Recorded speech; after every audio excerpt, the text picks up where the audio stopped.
I'm 5'10". My doctor may claim I'm 5'9 3/4", but for all intents and purposes, and for the sake of my pride, we're going to go with the first story. Now, hypothetically speaking, there's a man named Bill. Bill's a good guy, pays all his taxes on time, crosses his T's, dots his I's, and would never daydream about football while his wife was talking. Bill's also 6'8", meaning he sees people as 5'10" as short. Now let's take a look at Rick. Rick really isn't as important as Bill is, so all you need to know about him is 5'2" and thinks I'm tall. Bill being 6'8" thinks I'm short. Rick being 5'2" thinks I'm tall, but I'm still 5'10".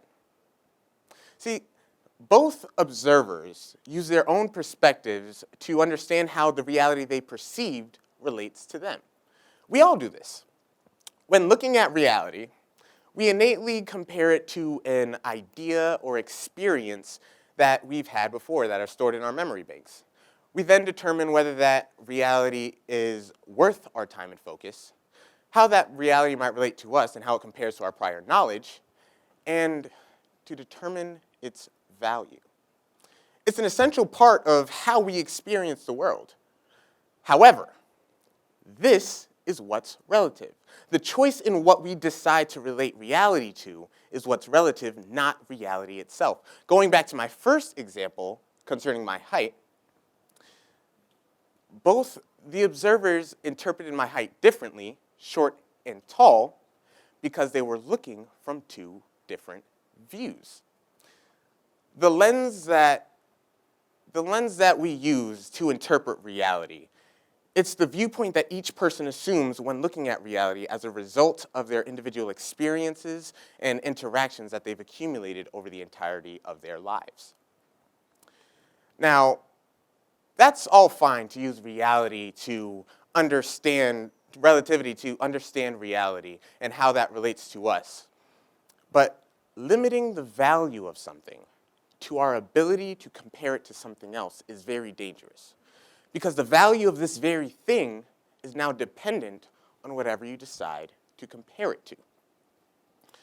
Simply put, if I take these shoes and decide to compare them to a pair that is worth 3 times more or 3 times less, how much I value these shoes is now altered because of what I decide to relate it to. Now, with this understanding, we can do something.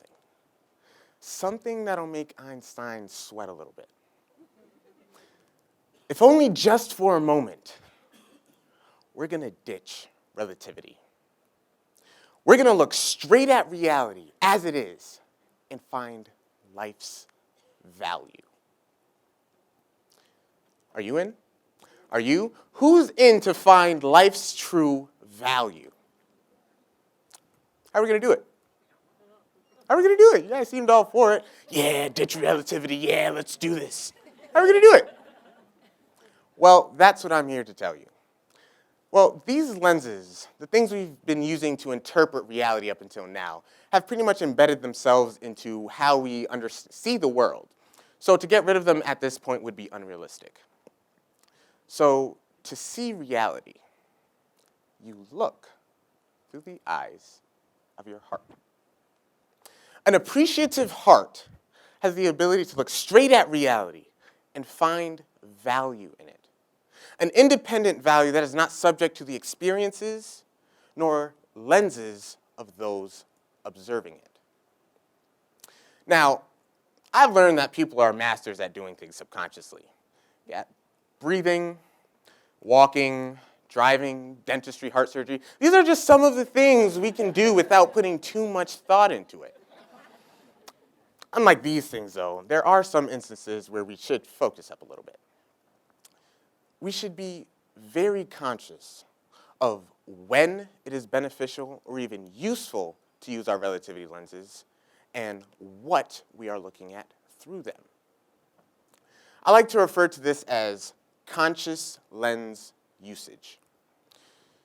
One statement that is very contradictory to conscious lens usage is, I wish. Acknowledging this, I had to forcibly remove it from my vocabulary once I understood the effect it was having on how I perceived the world. Once I solidified my resolve to see this endeavor through, I realized how often I actually said this statement, and secondly, how naturally it came to the tongue. Every time I said it, though, it reminded me to be aware of which set of eyes I was looking through, and to make sure I was doing it purposefully. I added on a second rule so that every time I was inclined to say the words, "I wish," I would stop and audibly show appreciation for the very same thing that I was unsatisfied with, to stop looking through here and start looking through here. All right, deep stuff, right?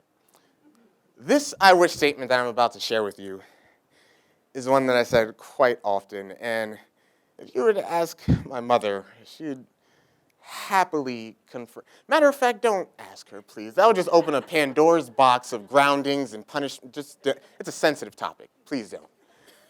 All right, here goes. Okay. I wish I didn't have to clean my room. Yep, there it is. It's a shame at how often I said that statement. Now that I think about it, it's a shame that how often my room got dirty.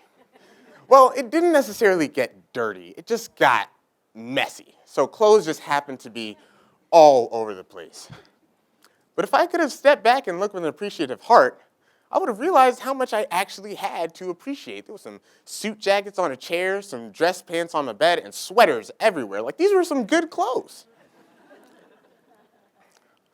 But rather than choosing to look with an appreciative heart, I subconsciously chose to be unsatisfied with my situation and miss the value that was definitely there. This is just a small instance where I missed the value that comes along with living. If life's value was as fickle as our shifting moods often say it is, then there honestly could be no assurance that life was worth living. If life was only valuable when I could feel that value, then people would have a much shorter life expectancy, because the second I couldn't feel that value, it would then become valueless, and I would have no qualms with taking my own life. Sometimes we aren't going to feel great. Sometimes we feel alone or dejected. Sometimes we can't put our feelings into words, and even if we could, we feel as though the people around us wouldn't understand anyways. No one is happy all of the time, but we innately know that regardless of how I'm feeling right now, there is still value in living. At those low points, I'm not looking at relativity. I'm not looking at how my situation might be better than someone else's to justify why I should live. I'm looking at the reality of my situation. I'm looking at the fact that I have a mother.